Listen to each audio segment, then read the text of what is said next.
नमस्कार। भिवानी हलचल में आपका स्वागत है। चीन में एक बार फिर एक वायरस H9N2 फैलने की शिकायत है और हरियाणा में भी इक्का दुक्का कहीं न कहीं जिलों में इस प्रकार की शिकायतें हैं। ये है क्या? ये किस प्रकार का वायरस है? सबसे पहले हम लोगों से अपील करना चाहते हैं, इसमें कोई घबराने की जरूरत नहीं है, कोई अफवाह फैलाने की आवश्यकता नहीं है, लेकिन सचेत अवश्य हों। इसकी जानकारी लेने के लिए हमारे साथ सिविल सर्जन डॉक्टर वीर सांगेले जी MD साहब हैं हमारे साथ मौजूद। उनसे जानेंगे क्या है ये, किस प्रकार का है, क्या एहतियात के तौर पर विभाग क्या कार्रवाई कर रहा है। सर, स्वागत है सबसे पहले आपका। बहुत बहुत धन्यवाद। क्योंकि जो भी कोई बीमारी है उसके बारे में सही जानकारी जनता को मिले और स्वास्थ्य विभाग की क्या क्या तैयारी है उसके बारे में जानकारी रहे, ताकि लोगों में कोई इसमें भय ना पैदा हो।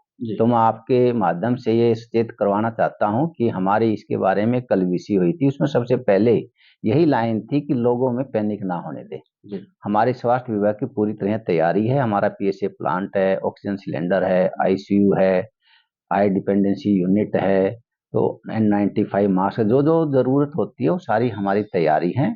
अभी तक भारत में या फिर हरियाणा में और भिवानी में कोई ऐसी पैनिक करने वाली कोई स्टेज नहीं आई है, ना अभी हमारे भिवानी में कोई ऐसे केस है। लेकिन हमने सावधानी बरतते हुए कि हमने उनकी टेस्ट की संख्या बढ़ानी है, और संख्या को देखते हुए अगर मान लो हमने जैसे कि निमोनिया के केस कोई पर्टिकुलर एरिया में ज्यादा आ रहे हैं तो वहाँ की आसपास के लोगों की सैंपलिंग करवाएंगे। सैंपलिंग करवाने के बाद उसमें अगर जीनोमिक सीक्वेंस भी 5 से 2% तक की हम जीनोमिक सीक्वेंसिंग करवाएंगे, जिससे पता लगे कि किस टाइप का वायरस है। क्योंकि ये इन्फ्लुएंजा वायरस होता है, स्वाइन फ्लू में H1 और आप H1N2 होते हैं, H9 और N2 आए हैं, तो इसकी जीनोमिक सीक्वेंस से ही पता लगेगा कि पेशेंट में कौन सा वायरस कौन सी स्ट्रेन की है। तो इसके लिए हमें जितने भी सैंपल लिए हैं उनमें से 5% पेशेंटों के सैंपल हम रोहतक में भेजेंगे, ताकि उसके जीनोमिक सीक्वेंस का पता लगे।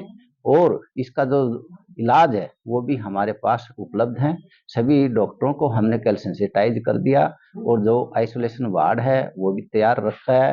तो इसके संदर्भ में जो जो तैयारी की गई है, इसके संदर्भ में एक नेक्स्ट आने वाली 2 या 3 दिन में फिर हमारी VC होगी, तो हर एक डिस्ट्रिक्ट से पूछा जाएगा कि उनकी तैयारी क्या क्या। तो भिवानी उसमें तैयारी है, इसमें कोई पैनिक होने की जरूरत नहीं है।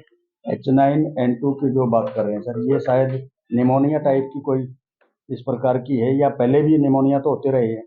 इसमें जैसे कि बच्चे में जो हिस्ट्री देखते हैं कि चाइना में जो बच्चों में वायरस मिला है, वो उसकी मध्यता देखते हुए कि ये जो कौन सी फैमिली का है, कौन सी स्पीसीज का है, और इसका क्या जेनेटिक्स, कौन सा स्ट्रेन है, इसके लिए हमें अभी तक जानकारी नहीं है कौन से स्ट्रेन की। जैसे आएगी तो अवेयर कर देंगे। बाकी जो हमारे कॉमन कोल्ड के निमोनिया है, इन्फ्लुएंजा वायरस है, माइको कोकल निमोनाई है, ये बैक्टीरियल होता है। तो जिस तरह की कोई भी वायरस है, कुछ में अनयूजुअल इंसिडेंस होता है, तो इसमें सबसे ज्यादा रोल होता है एपिडेमियोलॉजिस्ट का, कि कौन कौन से टाइप में किस टाइप की इसमें बीमारी है, तो कि उसको मैपिंग करके उसको कंटेन किया जाए, और कंटेन करके उसका सोल्यूशन किया जा सके। तो हमारा यही है। सो सर्विलेंस जो टीम है वो सेंसिटाइज कर दी गई है, ताकि हमारा बेटर सर्विलेंस हो, और सर्विलेंस के बाद में हमें उसका पता लगे कि ये कैसे फैलती है और कैसे इसको हम कंटेन करें।